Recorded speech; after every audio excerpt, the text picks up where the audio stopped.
Hello, welcome back to my channel, or welcome if you're new here. My name is Helen and you are watching What Helen Reads, and today I am going to be talking about all of the new to me authors that I've read so far this year, how I got on with the first book, and if I will be reading any more from this author.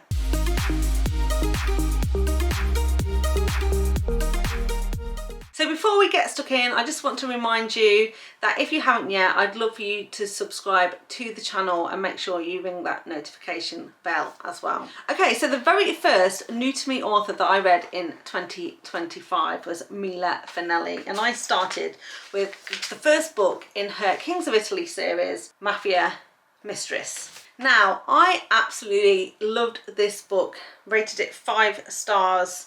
This is a mafia romance, Italian mafia at that. It's an age gap, arranged marriage, captive situation with an obsessed hero and a surprise baby as well. Now in this one we're following Frankie and Fausto, and Fausto is head of the Italian mafia, actually based in Italy itself. He is very, very wealthy, lives in an amazing house on a vineyard and has everything that he absolutely wants. Now, he is a widow. He did lose his wife, but he has a grown son and he is looking for a wife for his son. Now, he's been doing a business with another Italian mafia family in Vancouver, but things don't quite go to plan, and now this family owes him a debt.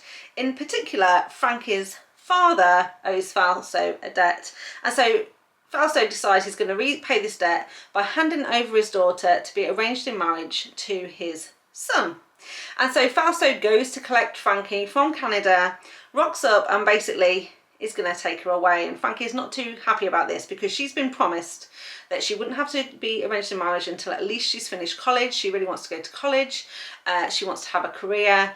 And her parents did promise her that this wouldn't happen. But of course, her father has very much been backed into a corner by Fausto, and now she has no choice but to go with him. Fausto takes her kicking and screaming with him back to Italy to marry his son.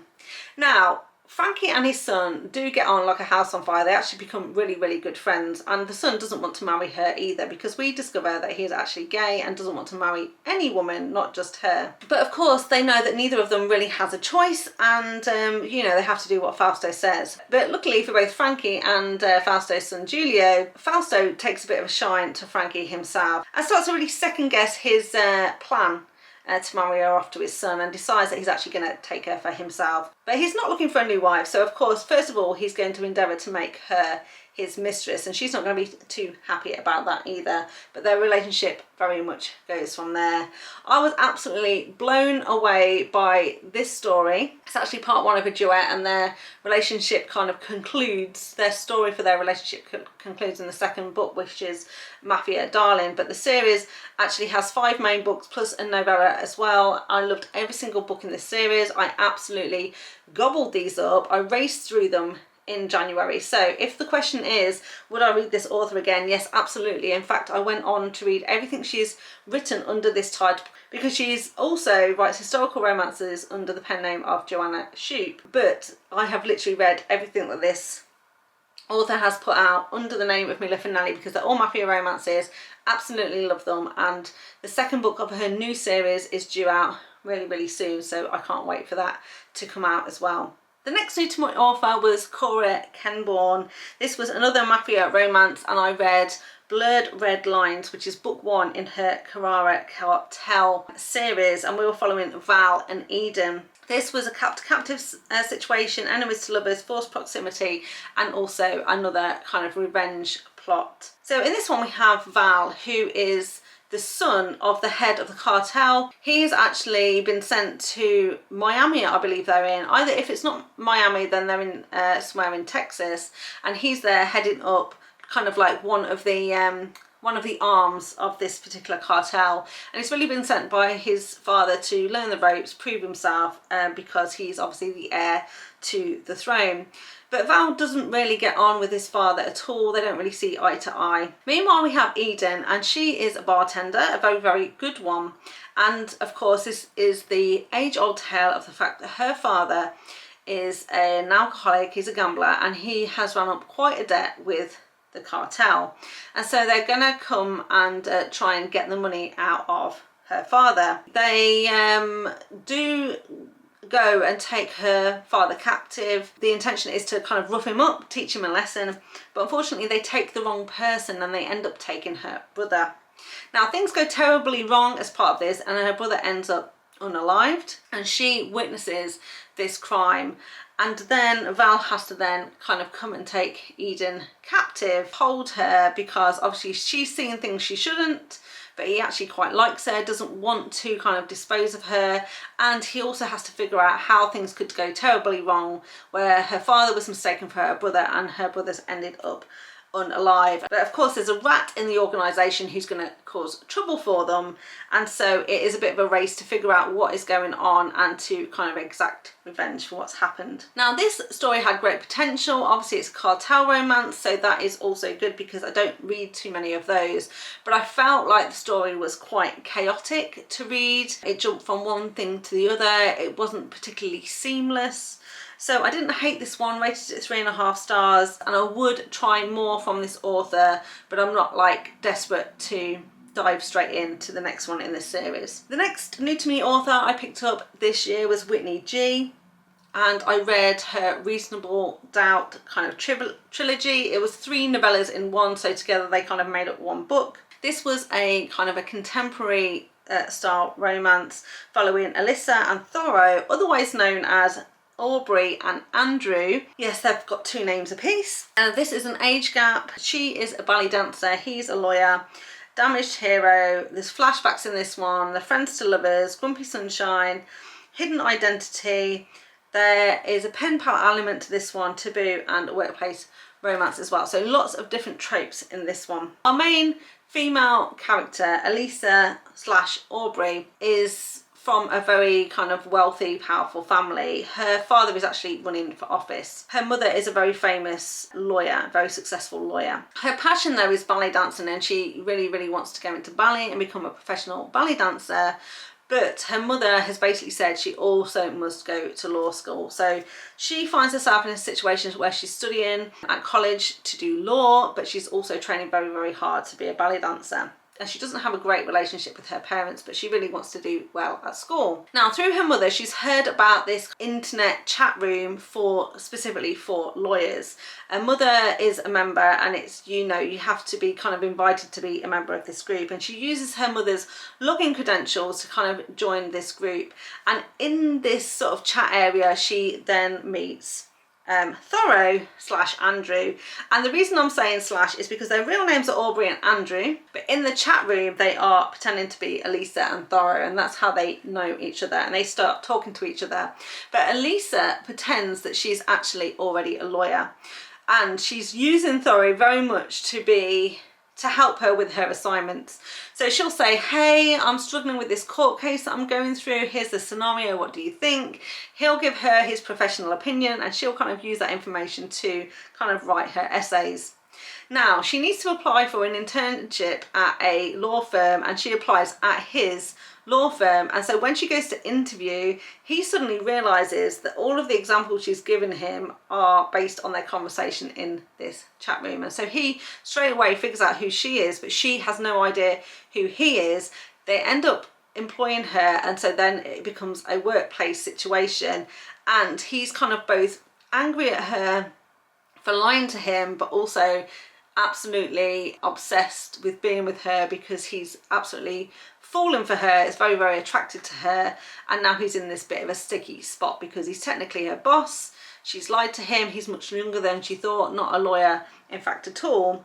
But in addition to that, he has got some trauma from his past. He's very skeptical about relationships, and has always kind of had this rule where he kind of doesn't really date women. He only wants them for one thing. And so she's really the first person that he's truly been friends with that's someone of the opposite sex, but their relationship goes from there. They've got lots of ups and downs to go through, but I really enjoy this one. I really like the writing. It was very kind of sexy, lots of twists and turns. I rated it 4 stars and I would read more from this author in the future. Next up, I read The Wallflower by J L Beck. Again, the first time I'd read anything from this author, and it was book 1 in the Oakmount Elite series. This is a dark romance and we were following Mabel and Drew. Now this is actually book 1 of a duet, and I did go on to read the second book in this duet, so I've already kind of answered the question there. Would I read more from this author? Yes, I would, and in fact I did, because I finished this duet off.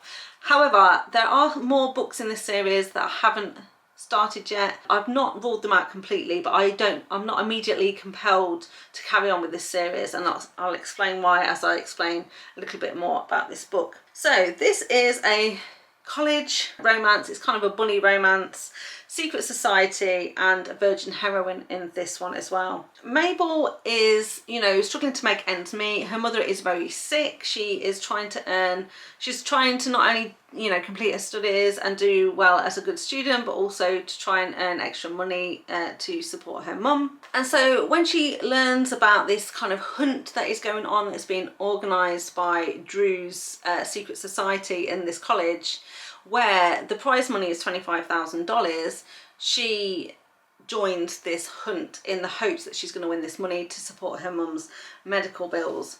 Of course, Drew kind of spots her before this. He's very taken with her. He is definitely going to manipulate her into joining in the hunt if she hasn't already.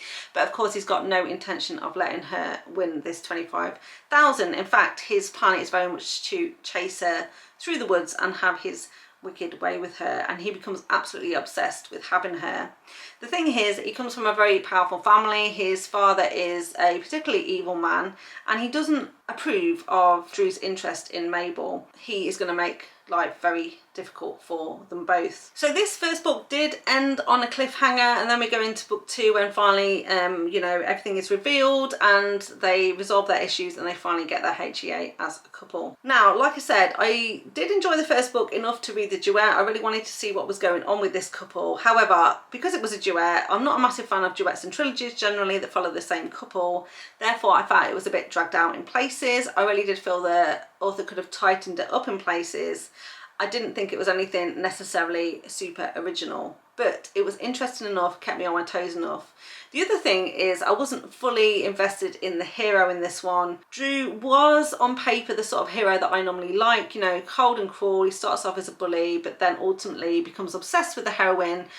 Would be the type of person that would do anything for her, but there was still something he had a bit of an edge about him, a little bit of coldness, a bit of callousness that I never truly warmed to, and I didn't 100% buy into his character. So that was another thing that kind of put me off about the story a little bit, is that I just never 100% warmed to Drew as a character. So I did enjoy it. I thought J L Beck's writing was very interesting. We'll definitely be interested in me reading more from this author, but like I said, I had no compulsion to rush on to more in this series. And next up, I picked a book from Khai, Hara, and this was Long Live the King, which was book 1 in the Royal Crown series. Now, interestingly, this had a very similar sort of plot to The Wallflower by J L Beck, but was done much more succinctly, just in one book, and I enjoyed this one as a result much more.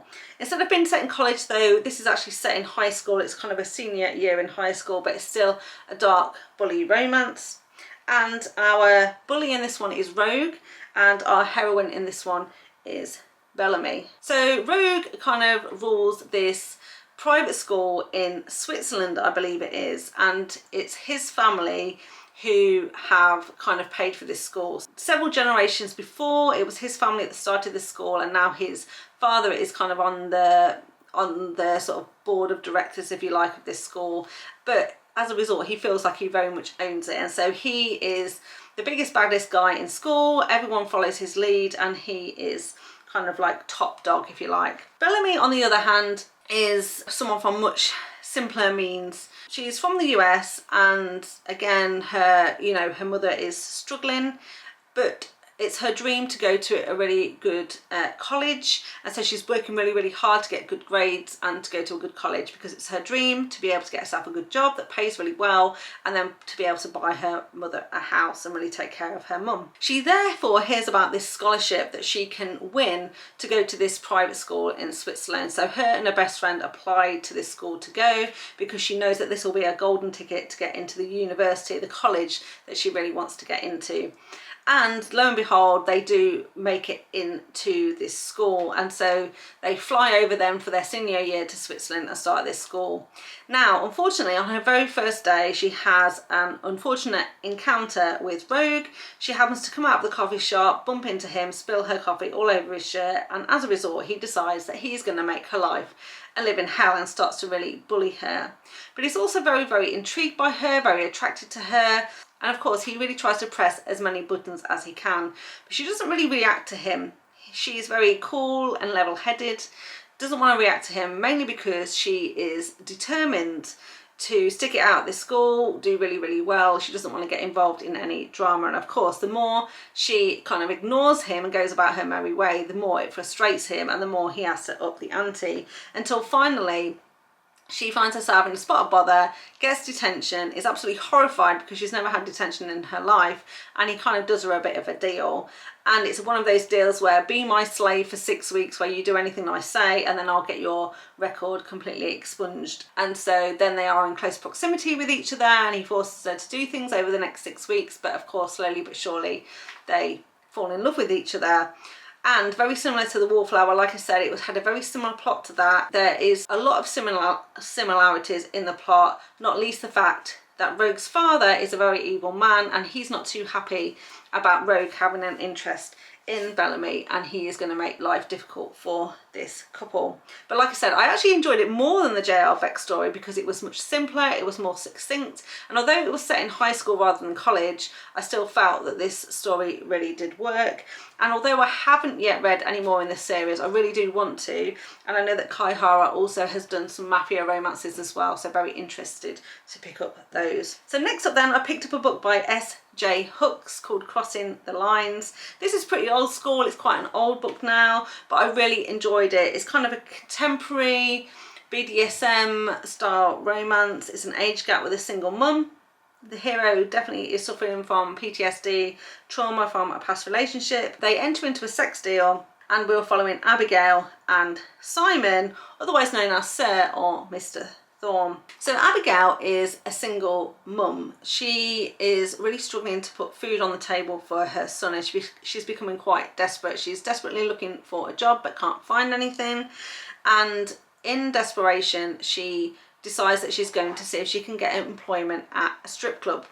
She goes to this strip club though, and she is made to take off her clothes, obviously as part of the interview, and she's just too skinny to work there because she just hasn't eaten in so long. She gives all her food to her son and she has lost a lot of weight. And so the guys who are interviewing her say, you know, you're attractive and everything, but come back when you've put on a bit more weight. And of course she really leaves in defeat, and as she's leaving she happens to run into our hero Simon, aka Mr. Thorne. Now Mr. Thorne is very intrigued by her, and he kind of follows her out onto the street and he offers her some money in return for a blowjob, and she gets into his car and goes with him to this remote location. Now she's very, very nervous, and he picks up on this straight away, and she admits to him that this is her first time, that she's really desperate for the cash, and he sees that she really doesn't want to do this, and of course he is a nice guy, so he says, don't worry, nothing will happen tonight, I'll still pay you the money, in fact let's go and get you some food. Before he leaves though, he offers her another deal. He's very, very intrigued by her, and he says, look, I know this was the first time you've ever done anything like this, it's clear you need the money, I would like to enter into a sex deal with you. How about you come to my house, I'll give you $500 if you'll spend a couple of hours with me, and we'll kind of make an arrangement. And she agrees. Now she's very, very nervous to do this, but she kind of gets a good vibe from him and she agrees to do this. And so they then enter into this relationship where, like I said, it's very much a sex deal. He pays her to go to his house on certain nights, and he's got a very specific kink. He wants her to dress up as a 1950s housewife. He wants her to come in and kind of willingly see to his every need, cook him his dinner, bake him a nice pie and ultimately have sex with him at the end of the night. And he's a little bit odd, he's a little bit strange, his kink is very specific, but like I said, she actually enjoys spending time with him, she really wants to be there. And so as the kind of weeks continue and she continues to go back to his house, their relationship really does develop until eventually he offers her a live-in situation. And it's at that point she has to reveal to him that she is in fact a single mother. And you know, that information kind of complicates things between them. I really did enjoy this story. I thought it was unique and unusual. It was fascinating to read. I really love these characters and I absolutely would read another book by S.J. Hooks. Unfortunately, they haven't actually written many more things. They've just got a handful of books available on Amazon, like 2 or 3 tops, and this particular one was written a number of years ago and there's been nothing new since then. So if this author ever produces any new books, then I would definitely be interested in that. So after that one, the next new to me author was Erin Langston, and I picked up Forever Your Rogue. This was a recommendation by Amber from Amber Reads Romance, and this one is actually an historical romance. I don't read historicals very often. I pick up 1 or 2 here and there. It's not my favourite though, and so it has to be really good for me to be intrigued enough to read it, and I was for this one. In this one we followed Cora, who is Lady Dane, and also Nate Travers. The tropes in this one is very much close proximity, fake dating, friends to lovers, repaying a debt, and single parent. At the start of this book, we learn that Cora has recently become a widow and she has 2 children, so she's now a single parent. Because this is an historical romance, the law was very different back then, and she has no legal rights to her children, and in fact her husband's sister and husband now kind of have part responsibility for her children. They're very kind of pious people. They really look down upon Cora and they're really trying to make her life difficult and threatening very much to take the children from her. Now her children are absolutely everything. She was in a loveless marriage with her husband, but her children were her absolute life, and there's no way she wants to let her children go, particularly to their aunt and uncle. Now there's nothing she can do legally unless she is married, and if she remarries, then this will put her in a better position in order to be able to make sure that she gets full custody of her children and prevent the aunt and uncle from taking them from her. Of course, she doesn't really want to get remarried, so she calls upon an old friendship. She calls upon Nate Travers to basically fake date her, become her fake fiance, and then pretend that he is in fact going to marry her. Now the issue here is that Nate is a bit of a rogue. He is a bit of a ladies' man, and he's got a reputation around town, and so he's not too happy about this request from Cora, but we find out that he very much owes her a debt, and so really he has no choice but to help her along with this. Now on the outside it may be that Nate isn't really the best person that she could enlist to help her, because if she needs somebody, you know, a little bit more sensible to help her win this court case, is Nate really the right person? But she knows that she can trust him. He's an old family friend. They've always got on together, and you know, she really needs his help, and of course he agrees to this. So he finds himself at a house in close proximity with her and her children, and also facing off against this horrible aunt and uncle, and he becomes very invested in the children's lives, wanting to make sure that, you know, Cora can keep them, and invests his time, probably for the first time, in very selfless acts to make sure that he can do everything he can to help her, and their kind of relationship goes from there. So this was a really good story. I really did enjoy it. It wasn't my favourite only because I'm not a fan, like I say, of the historical setting, but I thought the author did a fantastic job, and so I would definitely read more from this author, although like I said, I don't read a lot of historical romances, so don't have it on my immediate TBR, but definitely something I would consider in the future. Then I picked up Navessa Allen's book Lights Out. This is book 1 in the Into Darkness series.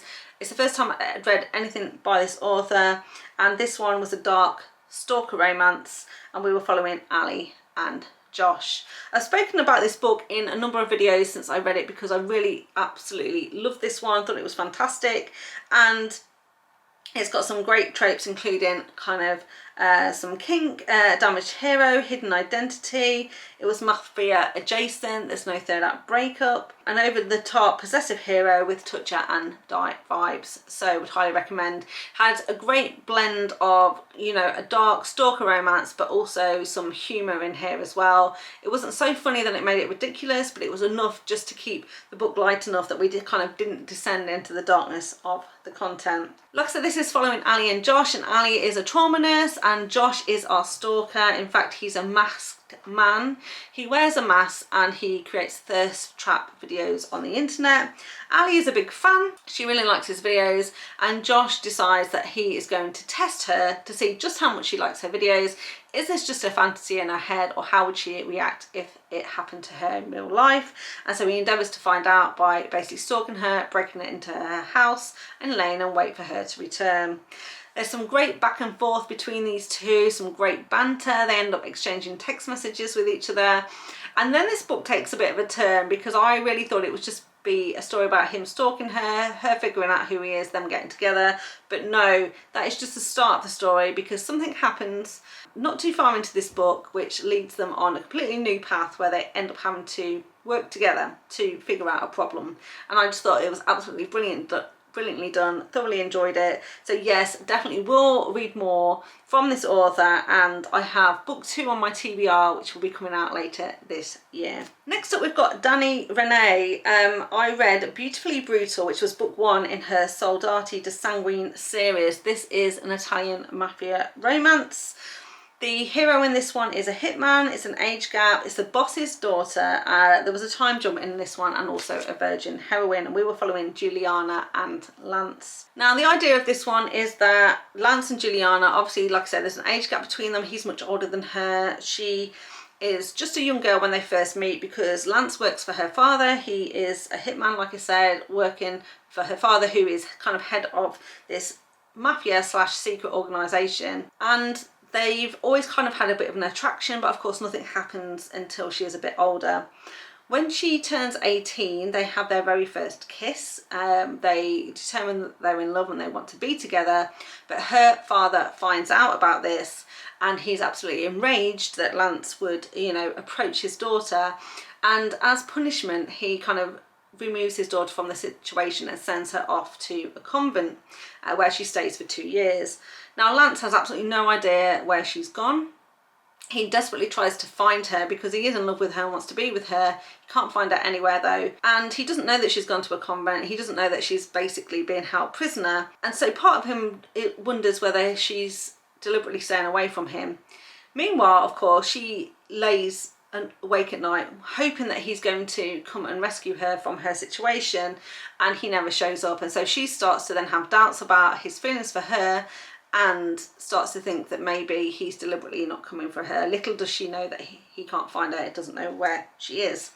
Then we have a time jump, 2 years pass, she's a bit older now, and her father gives her an ultimatum and says, you either need to stay in this convent and take your vows, or you're going to be arranged in marriage to someone that I want you to marry. And it's at this time then that Lance and Juliana are kind of put back in close proximity to one another, and Lance is angry with her at first because he's like, where have you been? Why did you not try and find me? There's a bit of miscommunication between them, but it then starts to transpire kind of what is actually going on, and her father's done some very nefarious things to keep them apart, and so now they're kind of both in danger, and kind of their relationship goes from there. Now this really didn't work for me. The plot was really chaotic and quite choppy.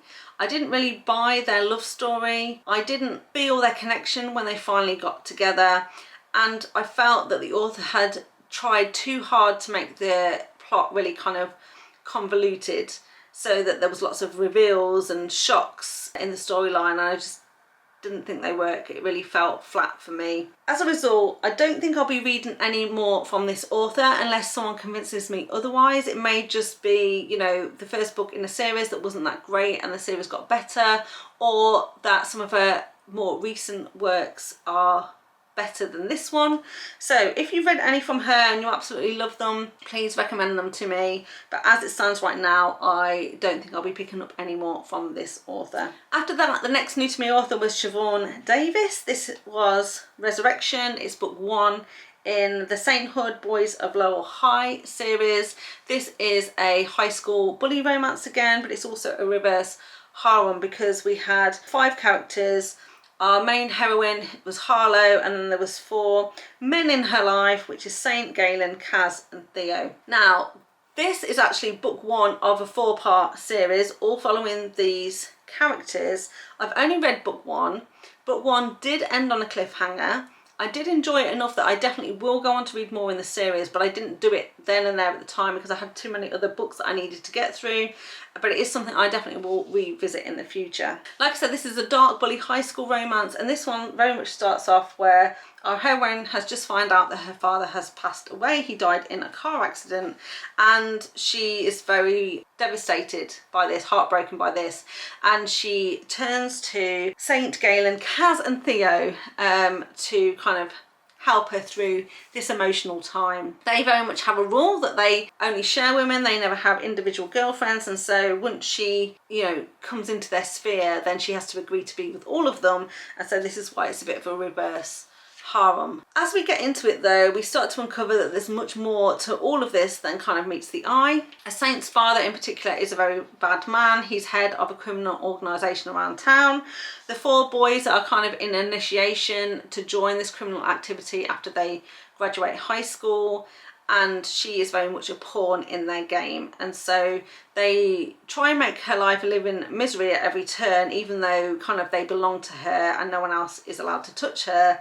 But what they don't realise is that she's already a very broken woman and she's got nothing left to lose, so she's quite hard to wear down, let's just say that. So like I said, overall I did enjoy this one. We'll be reading more in that series for sure. Next up we've got Emma Hamm. I first read Whispers of the Deep. It's book 1 in the Deep Waters series. This is actually a monster romance. It's a relationship between a human and essentially a merman, and in this book they're called undines. That's kind of their species. We were following Myra and Argus. This is a cat-to-captive situation, enemies to lovers, forbidden romance, forced proximity, and a language barrier as well, because obviously mermen don't speak human. So they definitely need to overcome that language barrier. The concept here is that Earth, you know, is very much destroyed. It's no longer habitable on land. There's too many storms and lightning strikes and just really, really not great living conditions on land. So humans have sought to build cities under the ocean. So now there are these big dome cities under the ocean. As a result, they've made enemies with the previous inhabitants of the ocean, of which the mermen are the undine are kind of like the kings of the sea, if you like. And so the undine are very much enemies of the humans. They don't like the humans. They've very much come and destroyed a lot of the wildlife, a lot of the natural habitat of the ocean, and they just want to, you know, get rid of the humans, get them out of their ocean and stop them from polluting their home, which is, you know, fair enough. However, the humans are much more technologically advanced than the Undine, so the Undine don't really stand a chance in a fair fight. And so our hero in this one, Argus, he's been watching and waiting for a moment to strike, trying to figure out their weaknesses. He has a couple of encounters with Myra, who happens to be an engineer in one of these domed cities, and it's her job to make repairs and fix things that are broken. And so she ends up in a number of encounters with Argus until eventually he gets an opportunity to take her captive, and his plan is to kind of keep her captive until she gives away human secrets that will help him bring down these cities, and their romance goes from there. Now, I did enjoy this book. I rated it 4 stars, but it wasn't really my sort of thing. It wasn't really kind of my romance, and I haven't felt compelled to read any more in the series. It's not that I never will, it's just not something that I'm going to be rushing to do, but I thought it was very well written and a really great concept. So if you like that kind of story, then I definitely recommend you give it a try. Okay, 2 more to go. We've got Jodi and Malpas next, and I finally got around to reading one of her books. She'd been on my TBR for absolutely forever. She's a British author, so I was particularly interested, obviously, in reading one of her stories. And I'd had The Brit on my TBR for a very long time, which is book 1 in her Unlawful Men series and is a mafia romance. Finally, I got an excuse to read this one and read it, and spoiler, I absolutely loved it, gave it 5 stars. However, it was not a fun read. It wasn't a fun, fast-paced mafia romance. This was serious. It had a lot of tragedy. There were very, very deep characters with some very traumatic things that had happened to them. And so while it was absolutely brilliant, really, really well written, lots of depth, it wasn't a fun read. This is an age gap captive, hidden identity, lots of PSD and trauma, like I said, a scarred hero and heroine, touch and die vibes, but there's also scenes of self-harm in here and suicide ideation as well. So please check your content warnings and trigger warnings. Most of the books that I read are dark mafia romances, so always check your trigger warnings, content warnings for any of the books I recommend, but particularly this one I felt had some very, very serious themes. It felt very serious, it felt very weighty when I read it, and so I think it's very important that you check them before you read this particular book. We were following Dani and Rose in this one. So Dani is our Brit, and at the start of this book we very much see him as a little boy. He has had a terrible upbringing. His mother has seemingly abandoned him. He now lives with his stepfather. This stepfather is a very abusive man, and Dani has only known kind of pain, and he's learned to shut off the pain. He now doesn't trust anyone. He doesn't care about anything, and you know, he's just surviving. He's also bullied on quite a lot by the local kids because, you know, he's wearing very kind of tattered clothes, he's always dirty, he's always scavenging for food, and so he's picked on quite a lot.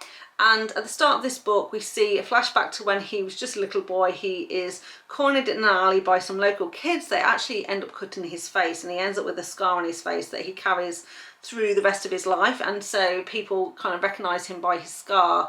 But at that moment when that is happening, some other men come into this alley and a car, and out of this car steps this very rich man in a very expensive suit wearing very cool shoes, and he happens to save Dani from his attackers. Dani also saves him from a bad man that's going to unalive him, and the man then takes an interest in Dani and says, you know, who are you? What are you doing? Saves him from his stepfather and basically offers him to become part of his family. And so Dani is taken in by this guy who happens to be head of a mafia family.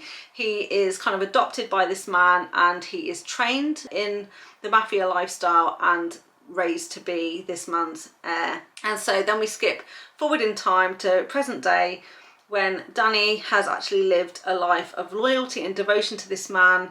He is fully immersed in the mafia family, and his father is now on his deathbed, and Dani is just about to inherit the throne. Meanwhile, we see a glimpse into Rose's backstory, and she also has a very, very traumatic past. It was very difficult to read because she had also been a orphan. She'd grown up in foster care, and she'd eventually been lured into this sex trafficking ring.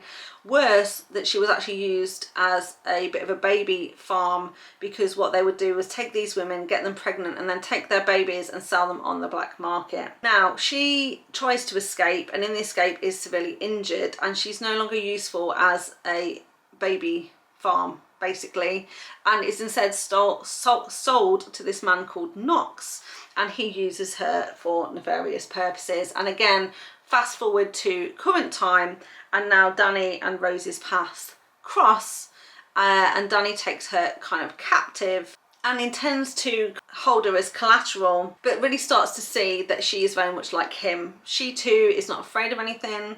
She isn't afraid of pain. She's really closed herself off emotionally, and Dani just looks at her and sees himself, and he therefore develops this real connection to her, and she to him, and it's very, very heartbreaking to watch because together it was so bittersweet because they got so much comfort from one another, but also they'd known they'd been through quite a lot. But it was such a good read, so well written.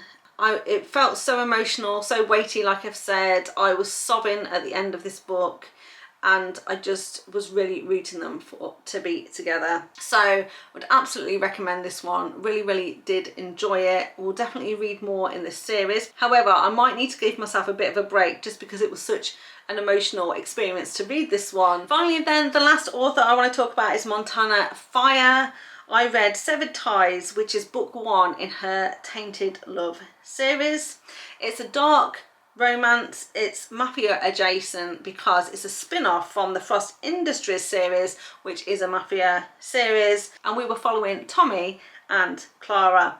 Now Tommy is the enforcer for the St. Clair family, and Clara is a PA to Winter, who is one of the heroines from that series. Now I've never read that series before, but it was clear that this was a spin-off, and it's sort of explained by the author how it connects, which I thought was really helpful actually, and definitely intrigued me that I would want to read that Frost Industries series for sure to see more of these characters. Now Tommy and Clyde first met in one of the books from that series. I'm pretty sure it's Deep of Winter or Death of Winter, something like that.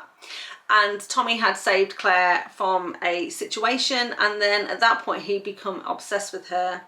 Fast forward to 9 months later, which is when this book is set, and Tommy has basically been stalking her. He became so obsessed with her, checking in to make sure she's okay. He's been watching her from a distance and stalking her for about 9 months. Now she has sensed that someone has been watching her, but she's never really caught him, she's never seen him. But their paths cross once more when she is leaving her apartment to go to work. She steps out into the street and she's nearly run over by a car.